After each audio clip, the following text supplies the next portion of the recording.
wah ini kayaknya tidurnya pakai ranjang gitu. Tidurnya pakai ranjang. Sampai pada suatu saat uang saya itu habis ya, karena emang nggak sesuai kan buat beli makan, buat beli jajan sama yang lainnya, habis.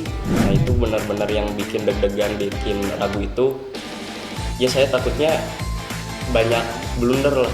Pertama kali yang dia tanyakan kepada saya sebagai seorang santri itu, di pesantren gimana kan, bajunya sering hilang nggak, duitnya sering hilang.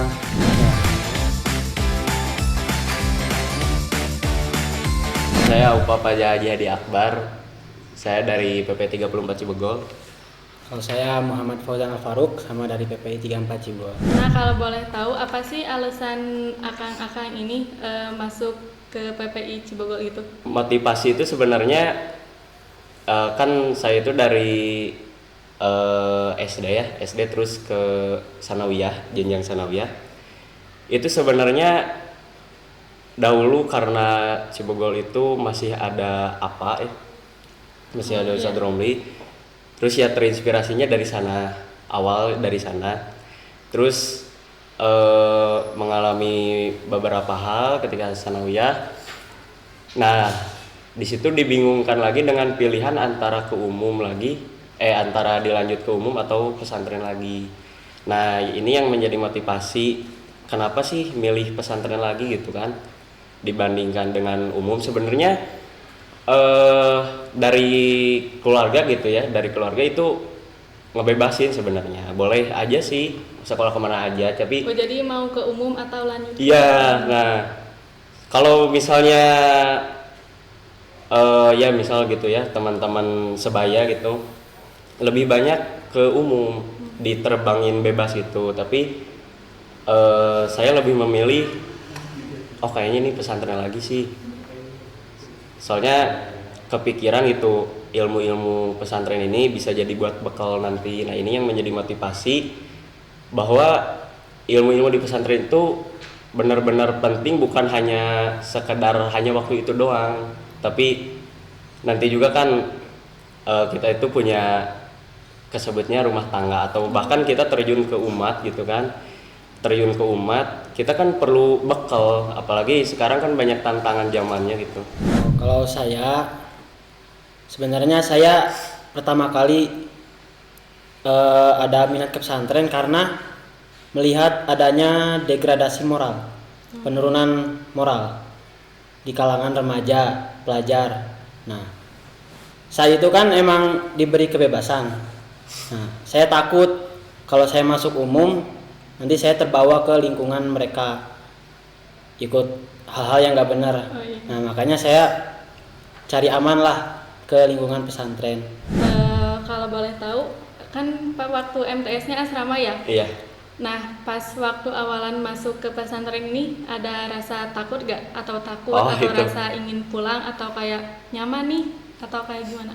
Nah waktu awalan pertama kali banget itu ya, sebenarnya pas dari rumah gitu, wah seneng nih asrama. Soalnya yang pertama dibayangin itu waktu dulu itu tahun sekitar 2021an, karena lagi rame-ramenya tuh film Kun Anta. Oh iya, yang mondok itu. Iya, jadi itu banyak dampaknya sebenarnya film itu ya.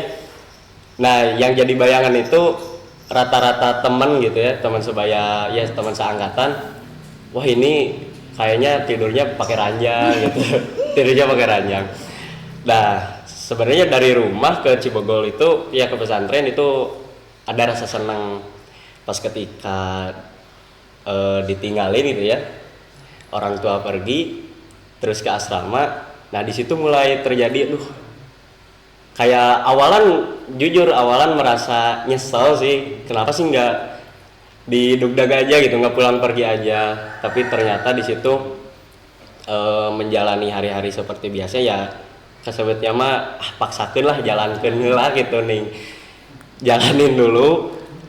Nah akhirnya bisa adaptasi dengan lingkungan asrama, jadi terbiasa pokoknya. Pertama kali perasaannya muncul itu mungkin rasa penasaran ya, kayak lingkungan baru, pelajaran baru dan yang lainnya kan. Nah tapi memang pas ketika masuk asrama, orang tua pergi, yang perasaan yang datang itu bukan itu tapi hampa. Oh iya.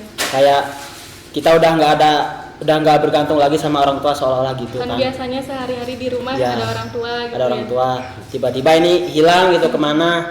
Nah mungkin ya pertama kali emang hampa, tapi setelah bisa beradaptasi berbaur sama teman, akhirnya semua itu hilang, bisa biasa lagi lah, Bisa kayak di terobati. rumah, Iya. kayak di rumah malah sekarang. Jadi serasanya keluarga gitu ya sama Nah, teman-teman. betul. Benar. Ada gak sih tantangan atau ya selama kalian jadi santri itu? Kalau tantangan sih sebenarnya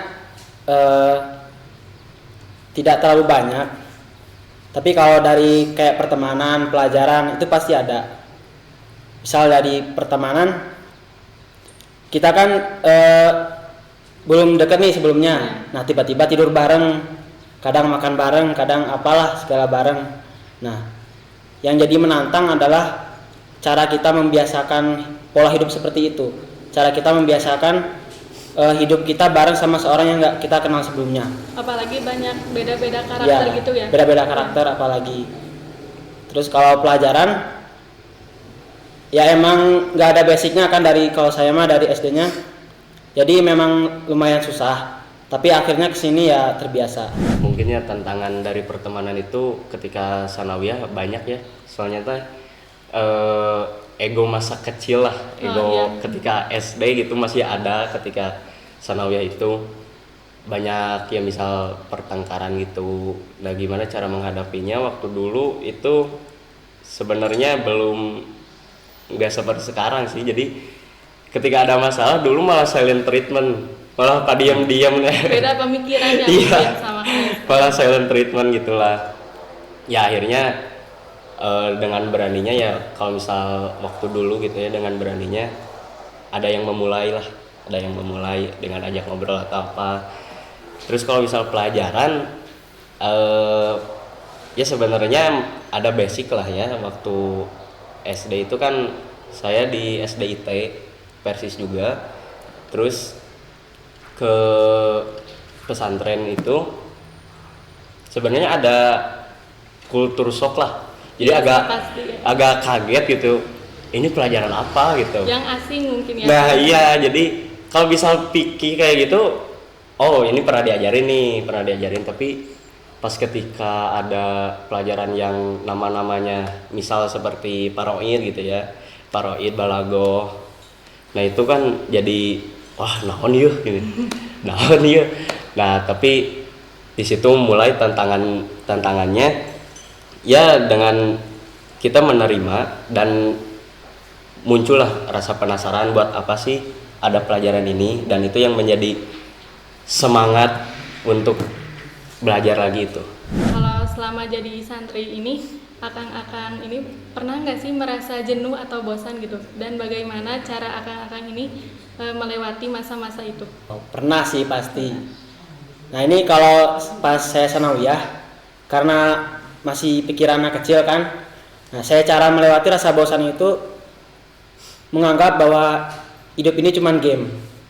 Jadi kita kayak GTA gitu, jadi bisa gerak sana gerak sini, Open Bebas world. gitu. ya open world. Jadi emang kayak ngejalanin hidupnya kayak game aja gitu. Kayak misal ada tugas nih, nah kita nganggapnya bukan tugas, tapi set mission apa ya? Ya misi inilah, misi sampingan, kayak gitu sih. Ya kalau itu sih masa-masa jenuh ya, ketika udah pasti asrama gitu. Udah pasti ketika di asrama itu benar-benar jenuhnya bukan awalan doang. Ketika misal sesudah perpulangan terus ke asrama lagi, nah di situ mulai kerasa lah jenuhnya. Beda ya kayak rasanya Nah, gitu. iya benar. Sebenarnya waktu sanawiyah itu kita belum sepenuhnya menganggap bahwa asrama itu sebagai rumah dan teman itu sebagai keluarga. Itu belum sepenuhnya kita menganggap itu. Nah, itu yang menjadi perasaan bahwa kita pengen pulang wae gitu. Pengen pulang wae. Nah, akhirnya sekitar beberapa hari dengan berjalannya waktu suka ngesugesti jadi pura-pura nggak tahu jadwal perpulangan gitu. Jadi nanti biar nggak kerasa oh udah pulang lagi gitu. Soalnya kalau ditunggu-tunggu mah kayak makin lama gitu Nah ya. iya lama itu. Kalau ke perpulangan itu kasih pelajaran yang berharga gitu selama kalian jadi santri. Dulu pas kelas 1 sanawiyah, nah pertama kali saya masuk itu kan saya pesantrennya di Subang ya, di Pamanukan, PPI 51 Pamanukan. Sebelumnya itu. Ya.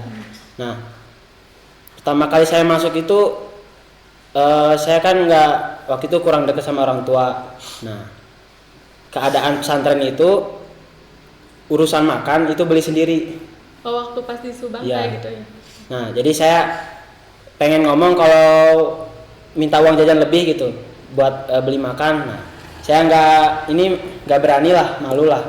Nah akhirnya kan orang tua ngasihnya sedikit nih karena taunya ya cuma buat jajan doang seminggu.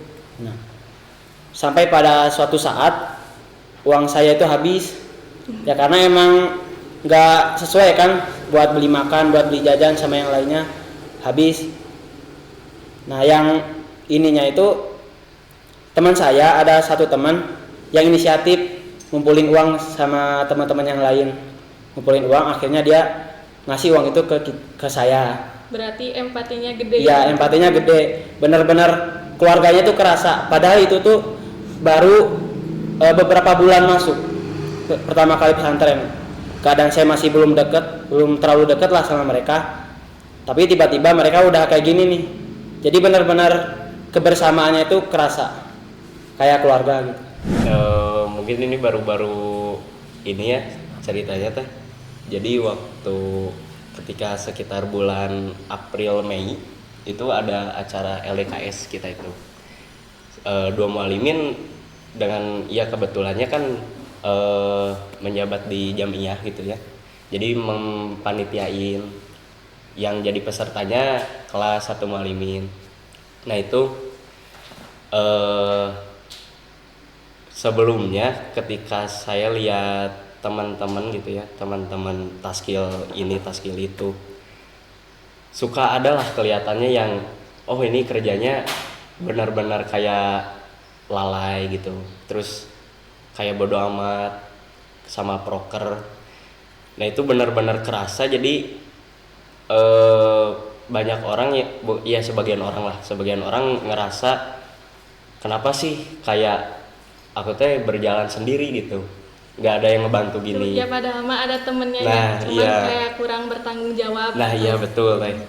Nah, terus ketika acara LDKS itu sebenarnya jujur saya ragu ke temen gitu ya, ke teman angkatan, soalnya dari Jamiah juga gitu. Nah itu benar-benar yang bikin deg-degan, bikin ragu itu ya saya takutnya banyak blunder lah di acara LDKS ini ya, takutnya gitu. Ketika pas acara LDKS dimulai, yang bikin gak nyangka ternyata yang diuji kebersamaan itu bukan satu mualimin doang, bukan peserta doang, tapi kepanitiaannya juga benar-benar diuji. Nah itu yang benar-benar gak nyangkanya, semua kerja, semua solidaritasnya ditunjukkan gitu ya, benar-benar loyal. Nah ini yang jadi wah ternyata di lapangan gini gitu. Ada nggak sih siapa sosok yang paling berpengaruh selama perjalanan kalian menjadi santri? Kalau saya dari sanawiyah itu ada 2 sosok guru lah yang paling menginspirasi saya. Kalau boleh tahu siapa? Oh, Boleh- siapa? Yang boleh disebutin. Yang pertama dari mudir asrama, yaitu Ustadz Badai Iskandar. Nah, beliau itu orangnya punya pemikiran yang luas, yang dalam. Nah, dari cara beliau berbicara, cara beliau membuat kebijakan di asrama, itu membuat saya tertarik lah. Oh, jangan-jangan di asrama yang lain juga kayak gini nih gurunya. Nah, termasuk yang guru yang kedua yaitu Ustadz Ahmad Marojal Bahroini namanya. Nah, sama dia juga memiliki wawasan yang luas. Jadi ketika saya melihat 2 sosok ini, 2 figur ini, saya pengen punya wawasan yang kayak mereka. Yang luas juga Ya, intinya. luas juga, cara berbicaranya juga bagus, enak didengar. Maka saya lanjutkanlah ke Bandung karena mereka kan pernah sekolah di Bandung nih, kayaknya bagus nih. Ya udah saya lanjutin. Dan akhirnya milih di Cibegol. Cibegol. Gitu. Kalau dari Ustadz gitu ya, kalau dari Ustadz ada Mudir Mualimin, Mudir Khos Mualimin sekarang itu Ustadz Haji Lukman Hakim. Itu sebenarnya Ustadz Lukman itu kalau ngasih nasihat gitu ya, waktu sanawiyah ketika diberi nasihat dari Ustadz Lukman terus Ustadz yang lain, kadang mah ada merasa hare-hare gini, kayak bodo amat gitu. Tapi pas ketika Mualimin benar-benar kerasa bahwa Ustadz Lukman itu menjadi motivator lah, meskipun tidak secara langsung gitu ya, tapi benar-benar itu Ustadz Lukman membakar semangat santri lah, Ustadz Lukman. Terus ada Ustadz Hamdan Abu Nabhan. Itu Ustadz Hamdan Abu Nabhan dengan bahasa yang benar-benar tertata rapi gitu. Saya merasa kagum lah, itu yang menjadi landasan semangat juga karena Ustadz Hamdan sama Ustadz Lukman. Satu momen yang tidak bisa kalian lupain itu ada gak selama menjadi santri? Yang tadi yang pas saya nggak punya uang gitu, tiba-tiba pada ngumpulin uang buat saya. Oh, jadi karena itu suatu momen yang Ya, besar mungkin ya buat besar. kamu. Mungkin ketika Dua Malimin ya, karena Dua Malim itu awalnya tahun-tahunnya menjabat gitu ya, menjabat di Jamiah RG ataupun UG. Ini yang menjadi memorable lah, yang menjadi kenangan indah untuk nanti gitu ya, karena kita ngejalanin satu proker itu bukan satu orang. Nah ini yang menjadi kenangannya, yang menjadi hal yang mungkin gak bisa dilupain itu ketika di Jamiah, apalagi nanti sekarang sudah mulai mau imtihan gitu. Nah ini ketika sekarang juga ya, waktu sekarang sudah di sini rapat, di situ rapat, di sini ngebahas Banyak ini. kegiatan gitu Nah, mungkin ya. iya. Nah, ini yang menjadi kenangannya bahwa ternyata aku tuh nggak sendirian gitu. Nah, ini kebersamaan yang menjadi kenangan yang sulit dilupakan lah. Apa sih yang ngebuat akang-akang ini bisa bertahan gitu sampai saat ini? Ingin paham dalam agama, tafaqquh fiddin. Nah itu emang tujuan saya dari awal gitu, pengen mesantren. Karena menurut saya kalau kita nggak paham agama bakal sulit hidup teh. Kayak nggak tahu ini arahnya kemana kan. Jadi nggak ada bekal Ya, untuk hidup. nggak ada pegangan. Nggak ada pegangan. Karena Islam itu kan tali sebenarnya. Kalau dalam ungkapan bahasa Qur'annya tali Allah. Jadi yang memotivasi saya selama menjadi santri itu, saya ingin punya tali ini. Saya ingin bisa memegang tali ini ketika lulus nanti. Saya memilih pesantren dan bertahan menjadi santri. Sebenarnya saya itu ini buat bekal gitu. Buat bekal satu buat kepribadian saya. Nanti kelak kan kita juga menjadi qawam, punya istri, punya anak gitu kan. Nah Menjadi ini seorang pemimpin nah buat iya, mereka. bukan hanya dari keluarga juga kan, bisa jadi nanti pemimpin umat gitu kan. Nah ini perlunya landasan buat seseorang itu ya agama gitu. Saya pingin juga terbang bebas gitu. Semua orang juga pasti ingin freedom lah, Iya. ingin merasakan kebebasan. Nah tapi saya mending lebih memilih saya terbang bebas, tapi masih ada batas. Jadi Karena- masih punya pegangan. Nah iya gitu. Karena kalau kata Ahasan mah hidup yang indah mah dalam batas-batas agama. Menurut akang-akang ini apa sih yang sering disalahpahami oleh orang-orang tentang kehidupan santri gitu? Budaya jorok mungkin ya. Kayak dari saya pernah berbicara dengan orang tua yang ingin memasukkan anaknya ke pesantren. Nah, pertama kali yang dia tanyakan kepada saya sebagai seorang santri itu di pesantren gimana, kan bajunya sering hilang nggak, duitnya sering hilang. Nah, memang di pesantren udah hal lumrah lah kayak gitu mah. Iya. Kayak hilang ini, hilang itu. Kadang emang suka dipakai teman kan. Nah, kalau menurut saya itu sebenarnya tergantung individu itu sendiri, tergantung si pemiliknya. Apakah dia bisa menjaga barangnya atau enggak gitu. Iya sih benar, sebenarnya dari budaya gitu ya, dari santri itu, wah santri itu jorok katanya gitu. Santri itu jorok, sebenarnya enggak gitu. Santri itu gampang kalau misal kena penyakit kulit gitu. Oh iya, Ya itu kembali lagi sebenarnya ke diri sendiri. iya, ke individu masing-masing itu.